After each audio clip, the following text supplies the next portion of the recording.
સંયુક્ત રાષ્ટ્ર સંઘ દ્વારા પ્રતિવર્ષ 9મી ઓગસ્ટના દિવસે વિશ્વ આદિવાસી દિવસની ઉજવણી કરવાનું નક્કી કરવામાં આવ્યું છે, જેને અનુલક્ષીને રાજ્યના આદિવાસી વસ્તી ધરાવતા જિલ્લાઓ અને તેના તાલુકાઓમાં આ દિવસ ઉજવવાનું રાજ્ય સરકાર દ્વારા નક્કી કરવામાં આવ્યું છે। તેથી આજ રોજ આણંદ જિલ્લામાં આદિવાસી સમુદાય દ્વારા એક રેલીનું આયોજન કરવામાં આવ્યું, જેમાં આણંદ ભાજપ જિલ્લા પ્રમુખ રાજેશભાઈ પટેલ, આણંદના ધારાસભ્ય યોગેશભાઈ પટેલ, આણંદ નગરપાલિકા પ્રમુખ જિગ્નેશભાઈ પટેલ, આણંદ નગરપાલિકા કાઉન્સિલર મહેશભાઈ ઠાકોરભાઈ વસાવા સહિત આદિવાસી સમાજના અગ્રણીઓ તથા આગેવાનો ઉપસ્થિત રહ્યા હતા। આજે પણ બિહાર, ઓરિસ્સા, ઝારખંડ, છત્તીસગઢ, ગુજરાત અને પશ્ચિમ બંગાળના આદિવાસી વિસ્તારોમાં બિરસા મુંડાને ભગવાનની જેમ જ પૂજવામાં આવે છે। તેવી જ રીતે ઉપસ્થિત મહેમાનો દ્વારા બિરસા મુંડાના ફોટા ઉપર ફુલહાર કરી રેલીની શરૂઆત કરાઈ હતી। આ રેલી આબાવાડીથી ગુરુદ્વારા સર્કલ લોટિયા ભાગોન થઈને બાબા સાહેબ આંબેડકર પ્રતિમાએ સમાપ્ત થઈ હતી। આ રેલીમાં આદિવાસી સમાજના યુવાનો ટીમલીના તાલે ખૂબ નાચ્યા હતા અને આ વિશ્વ આદિવાસી દિવસને ખાસ બનાવી તેની ઉજવણી કરવામાં આવી હતી। જે વિશ્વ આદિવાસી દિવસ છે, ભાઈ શ્રી મહેશભાઈ વસાવા અને પૂરા આણંદના આદિવાસી સમાજે ખૂબ સુંદર આયોજન કર્યું છે ઉજવણીનું।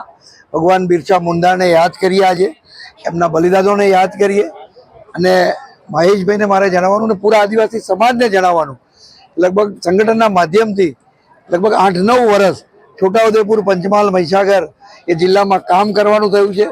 એટલે એ જિલ્લામાં વસતા વસાવા, રાઠવા, ભીલ, ડુંગરા ભીલ, મારે આ બધા જ સમાજ સાથે ખૂબ સારા સંબંધો આજે પણ છે। જળ, જમીન અને જંગલના માલિક એવા સૌ આદિવાસી મિત્રો પ્રકૃતિ સાથે જોડાયેલા છે, પ્રકૃતિનું જતન કરે છે। વિશ્વ જ્યારે આજે પર્યાવરણની વાતો કરે ત્યારે એ લોકો તો પેઢીઓથી પર્યાવરણનું જતન કરી રહ્યા છે। એવા આદિવાસી સમાજને આજે વિશ્વ આદિવાસી દિવસ નિમિત્તે ખૂબ ખૂબ શુભેચ્છાઓ પાઠવું છું। ખૂબ સુંદર આયોજન બદલ મહેશભાઈ અને પૂરી ટીમને અભિનંદન પાઠવું છું। મારી સાથે આ વિસ્તારના લોકપ્રિય ધારાસભ્ય ભાઈ શ્રી યોગેશભાઈ અને આણંદના પ્રથમ નાગરિક એવા ભાઈ શ્રી જિગ્નેશભાઈ, નગરપાલિકાના પ્રમુખ અને પૂરી ટીમ પણ ઉપસ્થિત છે। અમે સૌ સાથે આ ઉત્સવને શુભેચ્છાઓ પાઠવીએ છીએ।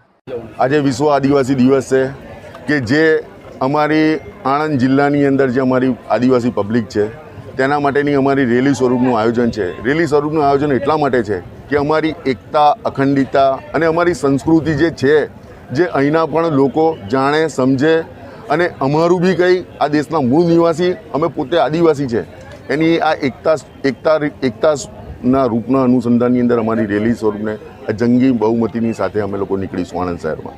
આણંદ શહેરના તમામ ઝૂંપડપટ્ટી વિસ્તારના લોકો છે, અમારી પ્રજા ગરીબ અને મહેનતુ છે અને આ દેશના મૂળ નિવાસી અમે છે।